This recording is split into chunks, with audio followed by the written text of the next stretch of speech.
भारत दुनिया के उन 10 देशों में शामिल है जो बीते 3 दशकों में जलवायु आपदाओं से सबसे ज्यादा प्रभावित हुए हैं।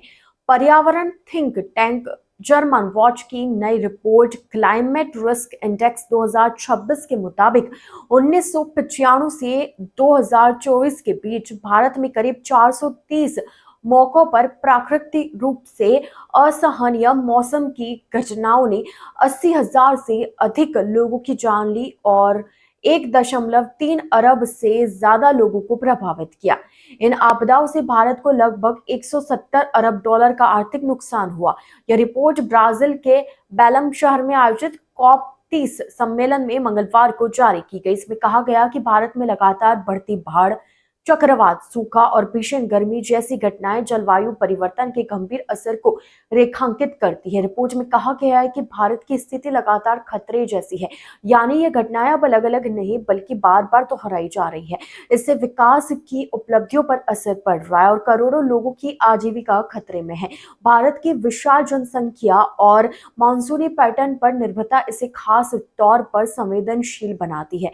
रिपोर्ट बताती है कि हर साल करोड़ों लोग किसी न किसी रूप से भीषण मौसम की चपेट में आते हैं। साल 2024 में अकेले भारी मानसून बारिश और अचानक आई बाढ़ों ने गुजरात, महाराष्ट्र और त्रिपुरा में करीब 80 लाख लोगों को प्रभावित किया। पिछले वर्ष दुनिया भर में सबसे ज्यादा नुकसान बाढ़ और तूफानों से हुआ, जिन्होंने वैश्विक स्तर पर अरबों डॉलर का नुकसान पहुंचाया। रिपोर्ट में भारत की कई विनाशकारी घटनाओं का जिक्र किया गया है। इसमें साल 1998 का गुजरात में आया चक्रवात, 1999 का ओडिशा का सुपर चक्रवात, साल 2013 में उत्तराखंड में आई बाढ़ और हाल के वर्षों की घातक हीट वेव शामिल है। इन सभी घटनाओं ने भारत की जलवायु जोखिम रैंकिंग को ऊंचा किया है। साल 1995 से 2024 के बीच दुनिया में 9,700 से अधिक बार मौसम के कारण हुई घटनाएं दर्ज की गई, जिनमें 8.3 लाख से ज्यादा लोगों की मौत हुई और 5.7 अरब लोग प्रभावित हुए। कुल आर्थिक नुकसान $4.5 ट्रिलियन से अधिक आंका गया है।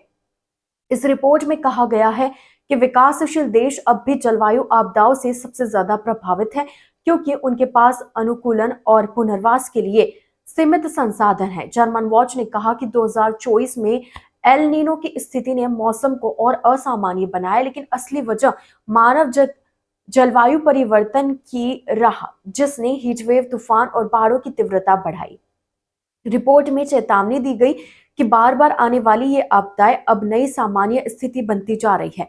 इससे गरीब और विकासशील देशों की आर्थिक स्थिति कमजोर हो रही है और गरीबी बढ़ने का खतरा है।